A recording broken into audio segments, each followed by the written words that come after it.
आज के इस वीडियो लेक्चर में बात करेंगे आईटीबीपी में जो फार्मासिस्ट की 24 पोस्ट आई है इसके बारे में डिटेल में बात करेंगे।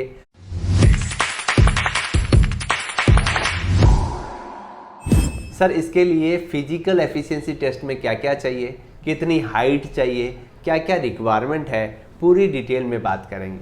जैसा कि आप स्क्रीन पे देख पा रहे हैं, ये वीडियो अभी हाल ही में मैंने शाम को बनाया, जिसमें कि इस नोटिफिकेशन के बारे में मैंने आपको एक बता दिया कि इसका नोटिफिकेशन जो है वो आ चुका है और ये रिक्वायरमेंट जो है वो ऑनलाइन मोड पे आपकी 25 अक्टूबर को जो है वो स्टार्ट होने वाली है।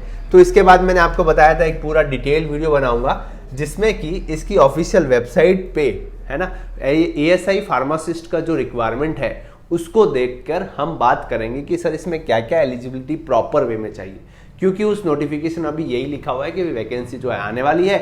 डिटेल नोटिफिकेशन आने वाले टाइम में आपको मिल जाएगा, यानी कि 25 अक्टूबर को मिल जाएगा। तो पूरी डिटेल में बात करेंगे। चलिए तो स्टार्ट करते हैं। देखिए ये नोटिफिकेशन आपको स्क्रीन पे दिख रहा है, इसके बारे में हमने बात कर ली थी। सर टोटल जो है फार्मासिस्ट की 24 पोस्ट है। इस चीज़ की एसेंशियल क्वालिफिकेशन जो है वो डिप्लोमा इन फार्मेसी है, तो बीफार्म भी एलिजिबल ही है। 10+2 होना चाहिए, आप रजिस्टर्ड फार्मासिस्ट होना चाहिए। 25 अक्टूबर को ऑनलाइन स्टार्ट हो जाएंगे फॉर्म और जो है 23 नवंबर को इसके लास्ट डेट जो रहने वाली है। ठीक जी, तो ये पूरा नोटिफिकेशन हमने बात कर। अब मैं आपको बताना चाहूंगा ये पूरा डिटेल नोटिफिकेशन जो है वो जब 25 अक्टूबर को ये नोटिफिकेशन आएगा उसके बारे में हम बात करेंगे।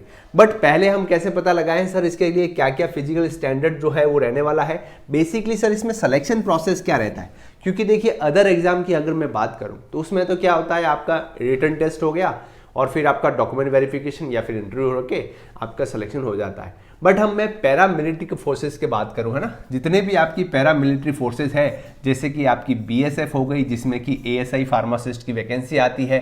सर आपकी सीआरपीएफ हो गई जिसमें भी आपकी एएसआई फार्मासिस्ट की वैकेंसी आती है। सीआईएसएफ में भी आपके एएसआई फार्मासिस्ट की वैकेंसी आती है ना। तो ये जो पोस्ट है, एएसआई का मतलब क्या है, असिस्टेंट सब इंस्पेक्टर की पोस्ट होती है जो कि फार्मासिस्ट ग्रेड की होती है। मतलब कि आपने देखा होगा जो 1 स्टार जिसको हम बोलते हैं ना, आपके 1 स्टार लगता है वर्दी में, आपको 1 स्टार मिलता है, तो वो जो पोस्ट है वो आपको एएसआई असिस्टेंट सब इंस्पेक्टर की पोस्ट रहती है। चाहे जितने भी आपके पैरामिलिट्रिकल फोर्सेस हैं ना, जितने भी बीएसएफ हो गई, आईटीबीपी हो गई, उन सब में ये पोस्ट जो है वो आती रहती है। अब हम बात करेंगे सर इसमें डिटेल में हमें बताइए कि किस हिसाब से ये रिक्वायरमेंट जो है वो रहने वाली। तो जैसे कि आप देख पा रहे हैं ये आईटीबीपी की ऑफिशियल वेबसाइट है। जैसे ही आप गूगल पे सर्च करेंगे आईटीबीपी तो आपको इसकी ऑफिशियल वेबसाइट में जाने के लिए मिल जाएगा। जैसे ही आप रिक्वायरमेंट्स वाले सेक्शन पे जाइएगा तो यहाँ पे देखिए जो लेटेस्ट रिक्वायरमेंट है वो अभी एक कोई हेड कांस्टेबल की आई हुई है, उसके बारे में यहाँ पे नोटिफिकेशन बता रहा है। और ये फार्मासिस्ट की जो वैकेंसी है वो आपको 25 अक्टूबर को देखने को मिल जाएगी। अब देखिए यहाँ पे एक और चीज़ लिखी हुई है सबसे नीचे इंपॉर्टेंट में, रिक्वायरमेंट स्कीम। जैसे ही आप इस पर क्लिक करेंगे तो ये जो नोटिफिकेशन है, scheme of requirement as on March 2017, मतलब 2017 में, कि भाई कोई भी रिक्वायरमेंट है वो भरने के लिए क्या क्या मिनिमम रिक्वायरमेंट चाहिएगी, क्या क्या क्वालिफिकेशन चाहिएगी, क्या क्या हाइट चाहिएगी, किस हिसाब से पैटर्न रहेगा, क्योंकि हर एक का सिलेक्शन प्रोसेस जो है वो अलग रहता है।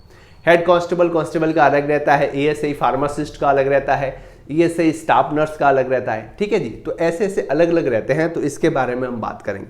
तो इस नोटिफिकेशन को देखिए, ऑफिशियल वेबसाइट के नोटिफिकेशन की ही मैं बात कर रहा हूं। ठीक है जी, तो जैसे ही आप इसको नीचे नीचे और स्क्रॉल डाउन करेंगे तो यहाँ पे आप देख पा रहे हैं assistant sub inspector laboratory technician के ऊपर जस्ट लिखा हुआ है असिस्टेंट सब इंस्पेक्टर फार्मासिस्ट। ठीक है जी, तो ये नोटिफिकेशन जो है वो आपको मैं यहाँ पे डिटेल में समझाने की कोशिश करूंगा, जिसको कि मैंने बोर्ड पे अच्छे से लिख लिया है। ठीक है जी, नोटिफिकेशन मैंने बता दिया है, आप भी इसको ऑफिशियल वेबसाइट से चेक कर सकते हैं। जितने भी आपकी वैकेंसी अपडेट आती है, सारी वैकेंसी की अपडेट आपको मिलती है हमारे चैनल पर, है ना। तो अगर कोई स्टूडेंट नया जुड़ रहा है तो मैं बताना चाहूँगा, तो खुशी होती है मुझे कहकर कि लगभग अपनी जो फैमिली है वो 100K तक पहुँचने वाली है। तो आप लोगों के सपोर्ट से ये सब कुछ पॉसिबल हुआ है। जो स्टूडेंट नए जुड़ रहे हैं या फिर जो स्टूडेंट पुराने से मुझे जानते हैं, बहुत ही पहले से हमारे साथ जुड़े हुए हैं, धीरे धीरे कंसिस्टेंटली जो हमने ग्रो किया है, बहुत ही मुझे अच्छा लगता है। ये सभी आप लोगों की बदौलत है, क्योंकि आप लोगों ने साबित कर लिया कि जी हाँ, फार्मेसी सेक्टर में अगर आप राइट इन्फॉर्मेशन देते हैं कंटिन्यूसली तो आपकी ऑडियंस आपके साथ रहती है। आप लोगों ने बहुत ही अच्छे से सपोर्ट किया, इसके लिए धन्यवाद। अब हाँ, एक और टास्क है कि दीपावली से पहले अगर 100K हो जाएंगे तो मेरे लिए ये सबसे बड़ा गिफ्ट होगा आप लोगों की तरफ से। तो जल्दी से जाइए और सब्सक्राइब पे क्लिक कीजिए, क्योंकि देखिए काफ़ी ऐसे स्टूडेंट हैं जो सब्सक्राइब नहीं कर रहे, तो प्लीज़ सब्सक्राइब कर दो भैया। इतनी कंसिस्टेंसी से मैं आपके लिए मेहनत कर रहा हूँ, तो एक चीज़ तो बनती है। चलिए कंटिन्यू करते हैं अपने वैकेंसी पे, ठीक है जी। तो स्टार्ट करते हैं। सबसे पहले पोस्ट मैंने आपको बता दिया, असिस्टेंट सब इंस्पेक्टर, यानी कि वर्दी पे 1 स्टार जो होते हैं असिस्टेंट सब इंस्पेक्टर, वो फार्मासिस्ट की आपकी पोस्ट आती है। जी हाँ, आपको यहाँ पे वर्दी सब कुछ मिलती है। एज की क्राइटेरिया क्या है, देखिए 28 से लेकर 20 से लेकर 28 साल जो इसकी एज लिमिट रहने वाली है, तो कोई दिक्कत वाली बात नहीं। और कैटेगरी वाइज आप जानते ही हैं, कैटेगरी वाइज एज का जो रिलैक्सेशन होता है वो आपका एज पर नोटिफिकेशन हम बात कर लेंगे। इन शॉर्ट, इन जनरल में आप देख लीजिए 28 साल तक जो है वो रहने वाली है एज लिमिट, ठीक है। नेक्स्ट, एलिजिबिलिटी की मैं बात करूं तो देखिए 10+2 यानी कि आपका 12th pass out, physics chemistry biology या फिर फिजिक्स केमिस्ट्री मैथ्स होना चाहिए। आपका D pharma with B pharma, यानी कि डिप्लोमा भी एलिजिबल है तो बी बैचलर जो एलिजिबल होंगे, कोई दिक्कत नहीं है। जब नोटिफिकेशन आएगा उसमें भी आपको क्लियरली मेंशन दिख जाएगा। विथ रजिस्टर्ड फार्मासिस्ट, ये जरूरी है, ठीक है जी। रजिस्टर्ड फार्मासिस्ट होना, देखिए यहाँ पे रजिस्टर्ड फार्मासिस्ट होने का मतलब है कि सर कौन से स्टेट से, कोई से भी स्टेट से। क्यों सर? क्योंकि ये सेंट्रल की जॉब है।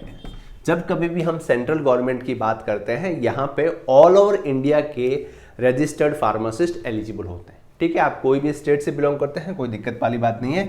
आप एक रजिस्टर्ड फार्मासिस्ट होना चाहिए, बी फार्म डी फार्म आपके पास होनी चाहिए, 10+2 होना चाहिए। अब बात आती है सर ये हाइट कितनी की। आप जानते हैं मिलिट्री पैरामिलिट्री फोर्सेस में हम जाते हैं तो वहां पे हमारे हाइट फिजिकल स्टैंडर्ड जो है उसकी भी स्पेसिफिक रिक्वायरमेंट होती है। क्या रिक्वायरमेंट है? तो एज पर नोटिफिकेशन के हिसाब से ही मैं बता रहा हूं, जो कि ऑफिशियल वेबसाइट पे। तो देखिए मेल की कितनी रहनी चाहिए, 170 सेंटीमीटर जो है आपकी हाइट जो है वो रहने वाली। अब यहाँ पे आप जानते हैं कि हमारे इंडिया में किसी पर्टिकुलर अलग रीजन से आप बिलोंग करते हैं तो आपका हाइट जो है वो स्पेसिफिक रहता है, तो यहाँ पे सरकार जो है वो आपको छूट देती है। तो वो आप नोटिफिकेशन में क्लियरली डिटेल में पढ़ सकते हैं। आप अगर किसी अलग स्टेट से बिलोंग करते हैं तो इन जनरल में बताऊं तो 170 है। अगर आप अलग स्टेट से बिलोंग करते हैं तो उस हिसाब से अलग रहेगा, हाइट का जो है रिलैक्सेशन रहता है, ठीक है जी। अब बात आती है फीमेल के लिए, तो जी हाँ, यहाँ पे नोटिफिकेशन में फीमेल का भी लिखा हुआ है 150 जो है सेंटीमीटर आपकी हाइट रहने वाली। चलिए जी, नेक्स्ट हम बात करते हैं सर क्या इसमें रिटर्न एग्जामिनेशन होता है क्या। तो जी हाँ, यहाँ पे भी रिटर्न एग्जामिनेशन होगा। सर रिटर्न एग्जामिनेशन में क्या आने वाला है, 200 मार्क्स का आपका सिलेबस रहने वाला है। एज पर नोटिफिकेशन आपका फार्मेसी ही रहता है इसमें ना। थोड़े से क्वेश्चन आएंगे आपके इन जनरल नॉलेज जो यूजुअली जो करंट अफेयर्स के रहते हैं ना, बाकी सारा जो है वो आपका फार्मेसी का सिलेबस जो है इसमें रहता है, कोई दिक्कत वाली बात है नहीं। अब लास्ट में आता है सर कि यहाँ पे सिलेक्शन प्रोसेस कैसा रहता है, क्योंकि आप जानते हैं देखिए पैरामिलिट्री फोर्सेस की मैं बात करूँ तो एक प्रॉपर वे में उसका सिलेक्शन होता है। आपका रिटर्न एग्जाम होता है, फिर फिजिकल स्टैंडर्ड होता है, फिजिकल मेंटेन क्या है वो रहता है, उसके बाद आपका मेडिकल होता है। ये सारे क्राइटेरिया पूरे होकर आपका सिलेक्शन होता है। तो पहली बात क्या हो गई, आपका पीईटी यानी कि फिजिकल एफिशिएंसी टेस्ट।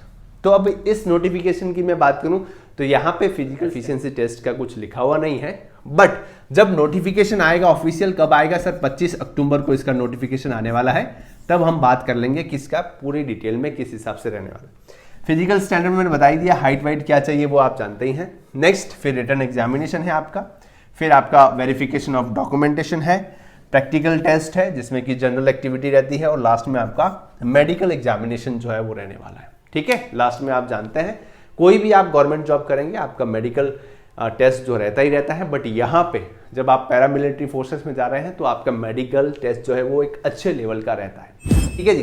तो कैसा लगा आपको इन्फॉर्मेशन जरूर बताएं कमेंट सेक्शन में। लाइक करें, शेयर करें, सब्सक्राइब करें मेरे चैनल को ऐसे informative pharmaceutical update, news update, vacancy update, video lectures के लिए। Keep watching, stay tuned. जय हिंद।